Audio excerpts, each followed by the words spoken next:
উত্তরবঙ্গের পাহাড়ি এলাকায় একটানা ভারী বৃষ্টি, যার জেরে ধস নেমেছে শিলিগুড়ি মিরিক এলাকায়। যে ছবি দেখতে পাচ্ছেন, বিভিন্ন পাহাড়ি এলাকায় কিন্তু ধস নেমেছে এবং এই ধসের জেরে যান চলাচল সম্পূর্ণ বন্ধ হয়ে গিয়েছে। গয়াবাড়ি চা বাগান, সেখানেও ধসের জেরে ব্যাহত হয়েছে যান চলাচল। 5 জেলায় ইতিমধ্যে কমলা সতর্কতা জারি করা হয়েছে। একাধিক জেলায় ধসের সতর্ক বার্তা জারি আবহাওয়া দপ্তরের। উত্তরবঙ্গে একটানা ভারী বৃষ্টির জেরে জনজীবন বিপর্যস্ত।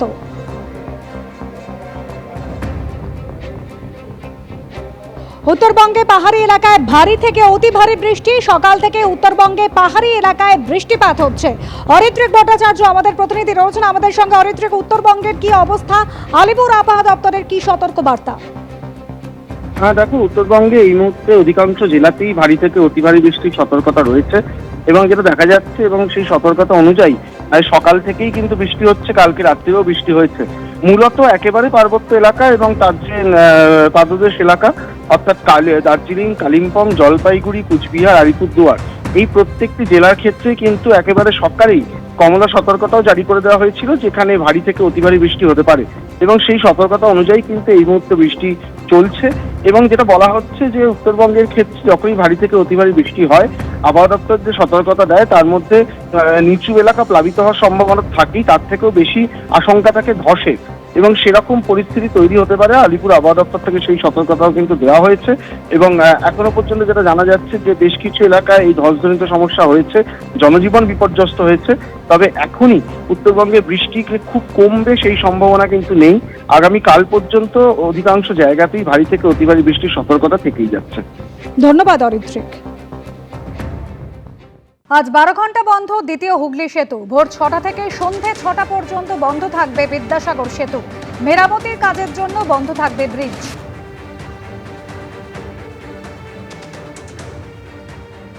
রক্ষণাবেক্ষণের কাজের জন্য আজও বন্ধ দ্বিতীয় হুগলি সেতু। এবং যেখানে আমি দাঁড়িয়ে আছি অর্থাৎ কলকাতা থেকে দ্বিতীয় হুগলি সেতুতে যে ওঠার যে রাস্তা, সেখানে কলকাতা পুলিশের পক্ষ থেকে বিজ্ঞপ্তি দিয়ে জানানো হয়েছে সকাল 6টা থেকে সন্ধে 6টা পর্যন্ত অর্থাৎ 12 ঘন্টা এই সেতু বন্ধ থাকবে। যে কারণে ইতিমধ্যে যে বিকল্প রুট তা কিন্তু ঘোষণা করা হয়েছে। মূলত হাওড়া ব্রিজ এবং এর পাশাপাশি নিবেদিতা সেতু, এই সমস্ত জায়গা থেকে হাওড়া এবং কলকাতায় যে যাতায়াতের রাস্তা তা বলা হয়েছে। যেহেতু এই সেতু বন্ধ থাকবে 12 ঘন্টার জন্য এবং রক্ষণাবেক্ষণের কাজের জন্য এই সেতু আজকের দিনে অর্থাৎ রবিবার 12 ঘন্টার জন্য বন্ধ থাকছে এবং দীর্ঘদিন ধরে এই সেতুর যে রক্ষণাবেক্ষণের কাজ চলছে সে কারণে এরকম ছুটির দিনে এর আগেও এরকমভাবে বন্ধ ছিল এবং এই বন্ধ থাকার কারণে বিকল্প রুট ইতিমধ্যে ঘোষণা করা হয়েছে কলকাতা পুলিশের পক্ষ থেকে। ক্যামেরায় অভিজিৎ দত্তের সঙ্গে সত্যজিৎ বৈদ্য, এবিপি আনন্দ, কলকাতা। 21শে জুলাইয়ের সমাবেশ, আর তাই নিয়ে কিন্তু দড়ি টানাটানি চলছে দুপক্ষের মধ্যে। একদিকে রয়েছে কালীঘাট তৃণমূল এবং অন্যদিকে রয়েছে ঋতব্রত তৃণমূল এবং দুই পক্ষই নিজেদেরকে আসল দাবি করে পুলিশের কাছে চিঠি দিয়েছে। ভিক্টোরিয়া হাউসের সামনে সভার অনুমতি চেয়ে পুলিশকে চিঠি, সভার অনুমতি চেয়ে গতকাল সিপিকে চিঠি দিল ঋতব্রত তৃণমূল। বিদ্রোহী কাউন্সিলরদের বৈঠকে গতকালই জানিয়ে দিল ঋতব্রত তৃণমূলও। কলকাতা পুলিশের কাছে আবেদন জানিয়েছে কালীঘাট তৃণমূলও।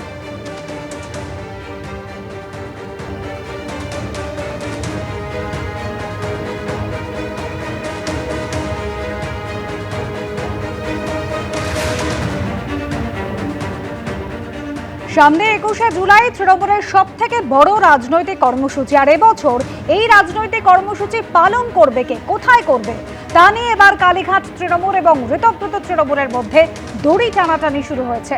কালীঘাট তৃণমূল সূত্রে খবর, গত কয়েক দশক ধরে যেভাবে পালন করা হচ্ছে ঠিক সেভাবেই ভিক্টোরিয়া হাউসের সামনে 21শে জুলাই শহীদ দিবস পালনের অনুমতি চেয়ে কলকাতা পুলিশের কাছে চিঠি দেওয়া হয়েছে। আর অন্যদিকে নিজেদের আসল তৃণমূল দাবি করে 21শে জুলাই শহীদ দিবস পালনের জন্য পুলিশ কমিশনারকে চিঠি দিয়েছে ঋতব্রত তৃণমূল।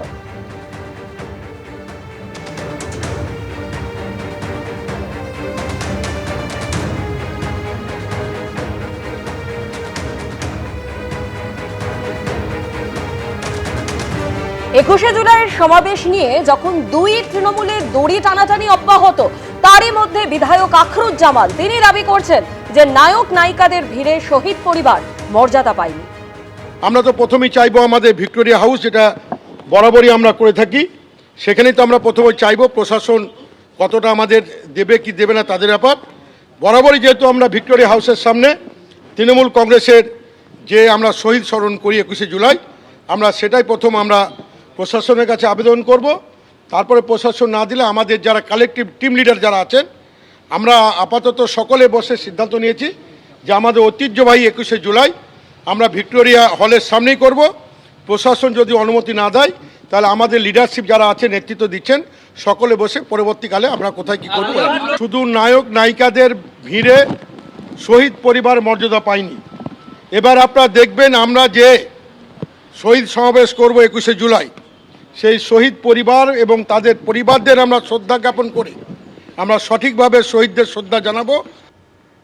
21শে জুলাই তৃণমূলের শহীদ দিবস প্রত্যেক বছরই ধর্মতলায় বিশাল বড় করে অনুষ্ঠান পালন করা হয়, কিন্তু এবার তৃণমূল দুভাগে বিভক্ত, ঋতব্রত তৃণমূল এবং অবশ্যই কালীঘাট তৃণমূল। কারা এবার 21শে জুলাই পালন করবে? ইতিমধ্যেই পুলিশকে চিঠি দেওয়া হয়েছে, ভিক্টোরিয়া হাউসের সামনে সভার অনুমতি চেয়ে সিপিকে চিঠি দিয়েছে ঋতব্রত তৃণমূল গতকাল।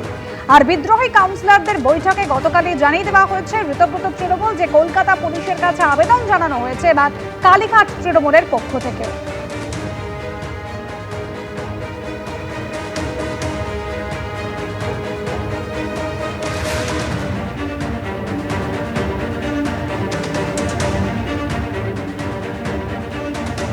যেহেতু গণহত্যাটা ধর্মতলাতেই হয়েছিল, ফলে ধর্মতলাতেই পালন করা হয় এই শহীদ দিবস। বাকি সরকার কি বলবে, পুলিশ কি বলবে, পরবর্তীকালে কি হবে সেটা দলীয় নেতৃত্ব সিদ্ধান্ত নেবে। কি বলেছেন বিধায়ক কুণাল ঘোষ, শোনাবো।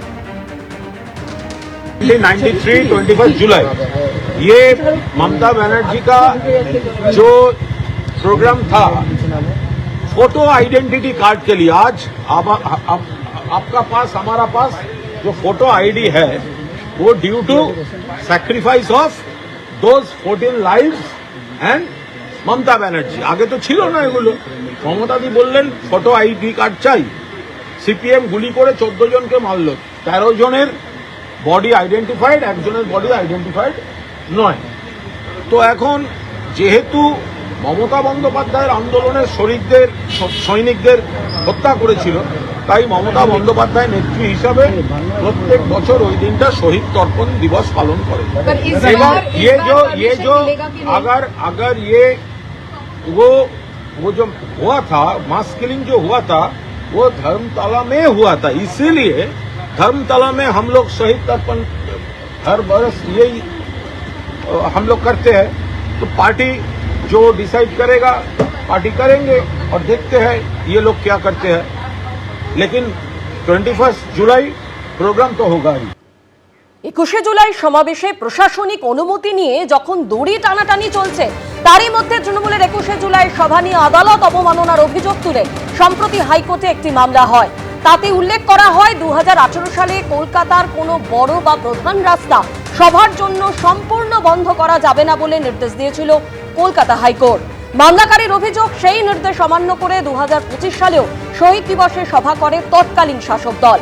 এ নিয়ে মমতা বন্দ্যোপাধ্যায় ও অভিষেক বন্দ্যোপাধ্যায়ের বিরুদ্ধে নোটিশ জারির নির্দেশ দিয়েছে আদালত।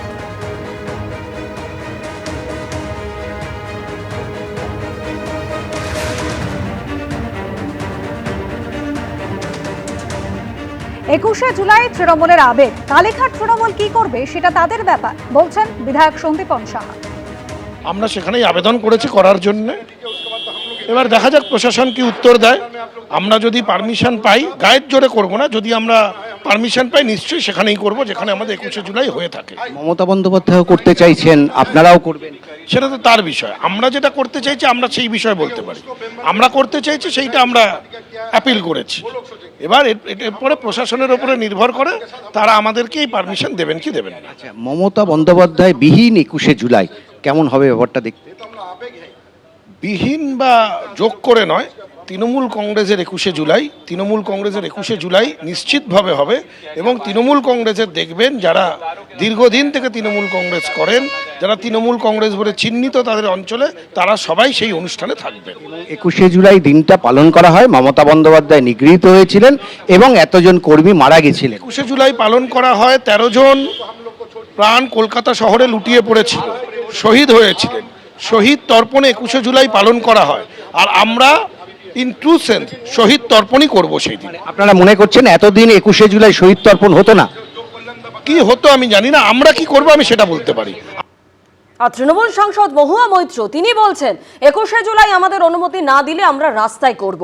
যদি আমাদের মঞ্চ না বাঁধতে দেয় তাহলে জিপের উপর দাঁড়িয়ে, জিপসি গাড়ির উপর দাঁড়িয়ে মাইক নিয়ে মমতা বন্দ্যোপাধ্যায় মিটিং করবেন, কিন্তু মিটিং হবে, এমনই দাবি করলেন তৃণমূল সাংসদ মহুয়া মৈত্র। 21শে জুলাই আমাদের পারমিশন না দিলে আমরা রাস্তায় করব, আমরা সবাই অ্যারেস্ট হব, কিন্তু 21শে জুলাই আমরা করব। দেখি অ্যাকচুয়ালি তো পুলিশ পারমিশনের ওপর ডিপেন্ড করে, ওরা তো কন্টেম্পটের চিঠি পাঠিয়েছে, এখন সমস্ত দলকেই পাঠিয়েছে কন্টেম্পটের চিঠি, যে 2015-18 কেসে। তা আমরা তো বললাম যদি আমাদের মঞ্চ না বাঁধতে দেয় তাহলে জিপের ওপর দাঁড়িয়ে, জিপসি গাড়ির ওপর দাঁড়িয়ে মাইক নিয়ে মমতা ব্যানার্জি মিটিং করবে, কিন্তু মিটিং হবে, মিটিং হবে 100%। দুদলই বলছে মিটিং হবে। কালীঘাট তৃণমূল এবং ঋতব্রত তৃণমূল। এখন 21শে জুলাই তৃণমূলের শহীদ দিবস কারা পালন করবে সেটাই সব থেকে বড় প্রশ্ন। কালীঘাট তৃণমূল এবং ঋতব্রত তৃণমূলের মধ্যে দড়ি টানাটানি শুরু হয়েছে। গতকাল বৈঠক করেন তৃণমূলের প্রাক্তন কাউন্সিলররা এবং তারপরে কিন্তু কারা 21শে জুলাই কর্মসূচি পালন করবেন, যেভাবে গত কয়েক দশক ধরে এই 21শে জুলাই পালন করা হচ্ছে, ঠিক সেভাবেই ভিক্টোরিয়া হাউসের সামনে 21শে জুলাই শহীদ দিবস পালনের অনুমতি চেয়ে কলকাতা পুলিশের কাছে চিঠি দেওয়া হয়েছে ঋতব্রত তৃণমূলের পক্ষ থেকে। নিজেদের আসল তৃণমূল দাবি করে 21শে জুলাই শহীদ দিবস পালনের জন্য পুলিশ কমিশনারকে চিঠি দিয়েছে ঋতব্রত তৃণমূল।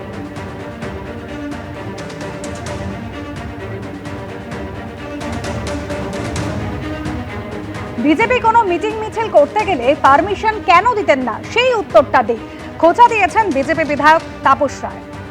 এটা একবার নিজেরা যদি ভাবে, বিশেষ করে গত 5 বছরে আজকের মুখ্যমন্ত্রী শুভেন্দু অধিকারীকে 104 বার কলকাতা হাইকোর্টে যেতে হয়েছে। এই যারা এই কথাগুলো বলছেন, তৃণমূলের পদাধিকারীরা বা মমতা ব্যানার্জি যাদের দিয়ে বলাচ্ছে, তো সেই সময় একবার মনে পড়েনি একটা বিরোধী দলনেতা বা বিরোধী দল বিজেপির কোনো মিছিল মিটিং করতে গেলে পারমিশন দিতেন না কেন? সেই উত্তরটা দিক, মমতা ব্যানার্জিকেও দিতে হবে। ঋতব্রত তৃণমূল যারা নিজেদেরকে আসল তৃণমূল বলে দাবি করছে, তারাই তপসিয়ার বোট ক্লাবে কলকাতার প্রাক্তন কাউন্সিলরদের সঙ্গে বৈঠকে বসলো। উপস্থিত ছিলেন 4 জন বিধায়ক ও 47 জন প্রাক্তন কাউন্সিলর। সূত্রের খবর, বৈঠকে ইন্টালির বিধায়ক সন্দীপন সাহা বলেন, আমরাই আসল তৃণমূল, সম্পূর্ণ এখতিয়ার বহির্ভূত কাজ হচ্ছে বলে আক্রমণ করেছেন কুণাল ঘোষ। এবার আমরা মূল তৃণমূল, আমরা সেটা দাবি করছি। সপ্তাহের শুরুতে নিউ টাউনের হোটেলে বসেছিল স্পেশাল সেশন, আর সপ্তাহান্তে তপসিয়ায় বোট ক্লাবে কলকাতার প্রাক্তন কাউন্সিলরদের নিয়ে বৈঠকে বসলো ঋতব্রত তৃণমূল। বাইরে সাইনবোর্ডে লেখা ছিল all India Trinamool Congress KMC ex councillors meet 2026, যার মাথায় ছিল তৃণমূল কংগ্রেসের জোড়া ফুল প্রতীক। তবে ফের একবার থাকলো না মমতা বন্দ্যোপাধ্যায়ের ছবি। বৈঠকে উপস্থিত ছিলেন 4 জন বিধায়ক ও 47 জন প্রাক্তন কাউন্সিলর। যারা এক্স কাউন্সিলর ছিলেন লাস্ট বোর্ডের কলকাতা কর্পোরেশনে, তারা এসছেন। ইভেন আমিও একজন ইনভাইটি হিসেবে এসেছিলাম। এক তো রিইউনিয়ন ছিল, এবং তার সাথে সাথে এখানে যে নতুন অল ইন্ডিয়া তৃণমূল কংগ্রেসের যে বোর্ড তৈরি করা হয়েছে, তারা ছিলেন, জাভেদদা আখরুজ্জামান ছিলেন চিফ হুইপ, যিনি বিধানসভার বর্তমানে, এছাড়াও আমাদের গোলাম রাব্বানি সাহেব ছিলেন। তো সবাই মিলে মিটিংটা কন্ডাক্ট করেছে, আর তার সাথে সাথে সন্দীপন দাও ছিল। সূত্রে খবর, বৈঠকে এন্টালির বিধায়ক সন্দীপন সাহা বলেন, আমরাই আসল তৃণমূল, আমরা আছি, আমরাই থাকব, আপনারা আমাদের উপর আস্থা রাখুন। তৃণমূল ক্ষমতাচ্যুত হতেই একদিকে নানা অভিযোগে গ্রেফতার হচ্ছেন কাউন্সিলররা, অন্যদিকে নানা ক্ষোভ বিক্ষোভের মুখে পড়তে হচ্ছে তাদের। এই প্রেক্ষাপটে সূত্রে খবর, শনিবার বৈঠকে বলা হয় আগামী সপ্তাহে ঋতব্রত তৃণমূলপন্থী বিধায়করা কাউন্সিলরদের নিয়ে লালবাজারে যাবেন। অহেতুক যাতে কাউকে হেনস্থা হতে না হয় সেই কারণে পুলিশ কমিশনারের সঙ্গে দেখা করবেন। সবাই অত্যাচারিত, সবাই এফেক্টেড আছে। এই ডিম ছুঁড়ে মারছে, এই যে চোর চোর বলছে, এটা তো আইনসম্মত নয়। তো সবাই বললো যে এইটাকে একটা প্রতিবাদ করা উচিত, অ্যাসেম্বলিতে বলা উচিত। সূত্রে খবর, বৈঠকে রঘুনাথগঞ্জের বিধায়ক আখরুজ্জামান বলেন, মমতা বন্দ্যোপাধ্যায় তৈরি হওয়ার পিছনে একজন গডফাদার ছিলেন, তিনি অটল বিহারী বাজপেয়ী। আমাদের সঙ্গেও একজন গডফাদার আছেন, ফলে ভয় পাবেন না, এগিয়ে যান। আজকে আমরা কলকাতা পৌরসভার তৃণমূল কংগ্রেসের যারা নির্বাচিত কাউন্সিলর ছিলেন, বর্তমানে যারা প্রাক্তন হয়ে গেছেন আইনের মারপ্যাচে, আমরা তাদের আহ্বান করেছিলাম তারা আমাদের ডাকে এসেছিলেন। আমরা আগামী দিনে তৃণমূল কংগ্রেসটাকে আরও কিভাবে মজবুত, শক্তিশালী, ঐক্যবদ্ধ করা যায় এই নিয়ে আমরা বিস্তারিত আলোচনা করলাম। সম্পূর্ণ এখতিয়ার বহির্ভূত কাজ হচ্ছে। প্রথম কথা, কাউন্সিলর এখন নেই, বোর্ড তো ভেঙে দেওয়া হয়েছে। কতজন যদি কাউন্সিলরই থাকেন তাহলে বোর্ডটা নেই কেন? তাদের তথ্য দিতে আপনাকে হোটেলে যেতে হচ্ছে কেন? অধিবেশনেই তো দেখাতে পারতেন যে আপনারা সংখ্যাগরিষ্ঠ। ডিসেম্বর পর্যন্ত তো টেনিওর ছিল, তাহলে ইস্তফা দিলেন কেন? ওদের হাত শক্ত করলেন কেন? কটাক্ষ ছুড়ে দিয়েছেন অধীর চৌধুরী। এটা বিজেপি পার্টির ক্ষমতায়, তাদের বিরুদ্ধে যারা বিরোধী দল তারা ক্লোন হওয়া তৃণমূল, তারা প্রকৃত অর্থে বিজেপি পার্টির বাছুর হয়ে কাজ করছে বিধানসভায়। সংসদে তৃণমূলের বিদ্রোহী সাংসদরা এনডিএকে সমর্থনের সিদ্ধান্ত নিয়ে এনসিপিআইতে মিশে গেছেন। বিধানসভায় ঋতব্রত তৃণমূল ও কালীঘাট তৃণমূল বিভাজন হয়ে গেছে। 7ই ডিসেম্বরের মধ্যে কলকাতা পুরসভায় ভোট করানো হবে বলে জানিয়ে দিয়েছেন শুভেন্দু অধিকারী। ছোট লালবাড়িতেও কি আগামী দিনে পৃথক ব্লক দেখা যেতে পারে? সেদিকেই এখন সবার নজর। অনির্বাণ বিশ্বাস, উজ্জ্বল মুখোপাধ্যায় ও রুমা পালের রিপোর্ট, এবিপি আনন্দ। এবার কি তৃণমূলের প্রতীক মমতা বন্দ্যোপাধ্যায়ের হাত থেকে বেরিয়ে যাওয়া শুধুই সময়ের অপেক্ষা? ঋতব্রত বন্দ্যোপাধ্যায়, সন্দীপন সাহারা বলছেন তারাই আসল তৃণমূল, আর অন্যদিকে কুণাল ঘোষ বলছেন মমতা বন্দ্যোপাধ্যায়ের মুখটাই প্রতীক। প্রতীক নিয়ে ঋতব্রত তৃণমূলের বিরুদ্ধে একাধিক থানায় অভিযোগ জানিয়েছে কালীঘাট তৃণমূল, যদিও তাতে গুরুত্ব দিতে নারাজ ঋতব্রত তৃণমূল। আমরা তৃণমূল কংগ্রেস, আমরাই তো তৃণমূল কংগ্রেস। তৃণমূলের ঘর ভেঙে খান খান, দলের হ্রাস মমতা বন্দ্যোপাধ্যায়ের হাতের বাইরে। তৃণমূলের সংখ্যাগরিষ্ঠ বিধায়ক, কাউন্সিলররা যে বৈঠকে থাকছেন সেখানেই থাকছে না তৃণমূল নেত্রীর ছবি, অ্যাকাউন্টেও পড়েছে তালা। আর এবার কি প্রতীকের পালা? তৃণমূলের প্রতীক মমতা বন্দ্যোপাধ্যায়ের হাত থেকে বেরিয়ে যাওয়া কি স্রেফ সময়ের অপেক্ষা? আপনারা কি এই লোগোর ব্যাপারে কোনো কিছু বলেছেন? আমাদের যা বক্তব্য আমরা নির্বাচন কমিশনকে জানিয়েছি। আমরা তৃণমূল কংগ্রেস, তৃণমূল কংগ্রেসের সংখ্যাগরিষ্ঠ নির্বাচিত জনপ্রতিনিধি, সব স্তরের জনপ্রতিনিধি তারা আমাদের সঙ্গে আছেন। তো আমাদের রিপ্রেজেন্টেশন আমরা যা দেওয়ার ছিল, আর আমরা নির্বাচন কমিশনের উপর আস্থাশীল। বলছি, আপনারা প্রতীকের বিষয়ে কি ভাবছেন? আমি তো বললাম যে আমরাই তো তৃণমূল কংগ্রেস, আমরা দেশের আইন কানুনে, নির্বাচন কমিশনে আস্থাশীল। সিম্বল হচ্ছে মমতা বন্দ্যোপাধ্যায়ের মুখটা। তৃণমূল এখন আড়াআড়ি বিভক্ত, কালীঘাট তৃণমূল আর ঋতব্রত তৃণমূল। গত সোমবার নিউ টাউনের হোটেলে তৃণমূল কংগ্রেসের ঋতব্রত বন্দ্যোপাধ্যায়ের স্পেশাল সেশনে যে কমিটি তৈরি হয় সেখানে নতুন চেয়ারপারসন হয়েছেন অরূপ রায়। এদিন প্রতীক নিয়ে মুখ খুলেছেন তিনি। দলের নাম কি তৃণমূল কংগ্রেসে থাকবে? আশা করা যায়। আর প্রতীকের ব্যাপারটা কি হবে সেটা নির্বাচন কমিশন ঠিক করবে। এখন একটা কমিটি তৈরি হয়ে গেল যেখানে মমতা বন্দ্যোপাধ্যায় নেই। হ্যাঁ, কমিটি তৈরি হয়েছে, কমিটি তৈরি করেছে আমাদের নেতৃবৃন্দ। যে মহিলা কংগ্রেস থেকে, কংগ্রেসের সুদিনে বেরিয়ে 34 বছর লড়াই করে নিজের সিম্বলে সরকার করে 15 বছর মুখ্যমন্ত্রী থাকতে পারে, সে মহিলা আরেকবার সিম্বল করে ওই 2,60,00,000 ভোট যেটা জোড়া ফুলে পড়েছিল, এরা একটাও জাভেদ খানের ভোট নয়, ঋতব্রতর ভোট নয়, আর ববি অরূপের ভোট নয়। এরা একেবারে কলঙ্ক। এটা মমতা ব্যানার্জির ভোট। মমতা ব্যানার্জি যেই সিম্বলই আঁকবে বাংলার মানুষ সেই সিম্বলেই যাবে। Symbol is not the big news. এদিকে এর মধ্যে ঋতব্রত তৃণমূলের বিরুদ্ধে কালীঘাট, নিউটাউন, প্রগতি ময়দান, সাইবার ক্রাইম থানায় অভিযোগ জানালো কালীঘাট তৃণমূল। রাজ্যসভার সাংসদ দোলা সেন যে অভিযোগ জানিয়েছেন সেখানে বলা হয়েছে নির্বাচন কমিশনের নিয়ম অনুযায়ী দলের লোগো ও নাম আছে মমতা বন্দ্যোপাধ্যায়ের নেতৃত্বাধীন তৃণমূলের হাতে। কিভাবে তা অন্য কেউ ব্যবহার করতে পারেন? যারা পরিষদ দল গঠন করার নিয়মকানুন জানে না, আপনার নির্বাচন কমিশনে খোঁজ নিয়ে দেখবেন যারা সর্বভারতীয় তৃণমূল কংগ্রেস বলে দাবি করছে এবং তাদের নেতৃত্বে আমরা দলটা করেছি, আমাদের ভাবতে এখন লজ্জা লাগছে যে তারা দলের গঠনতন্ত্র কিভাবে নির্বাচন কমিশনে যেভাবে নথিপত্র দিয়ে দল গঠন করতে হয়, সেই নথি যখন সময় আসবে, যখন জনসম্মুখে আপনাদের মাধ্যমে প্রকাশিত হবে, তখন তারা টের পাবেন। যদিও প্রতীকের বিষয়ে কালীঘাট তৃণমূলের দাবিকে গুরুত্ব দিতে নারাজ ঋতব্রত তৃণমূল। তাদের দাবি, কালীঘাট তৃণমূলের তরফে যে অভিযোগ দায়ের করা হয়েছে তার পাল্টা কোনো অভিযোগ দায়ের করা হচ্ছে না, এখন সবটাই নির্বাচন কমিশনের হাতে। কৃষ্ণেন্দু অধিকারী, উজ্জ্বল মুখোপাধ্যায় ও অনির্বাণ বিশ্বাসের রিপোর্ট, এবিপি আনন্দ। এবিপি আনন্দ, এগিয়ে থাকে, এগিয়ে রাখে।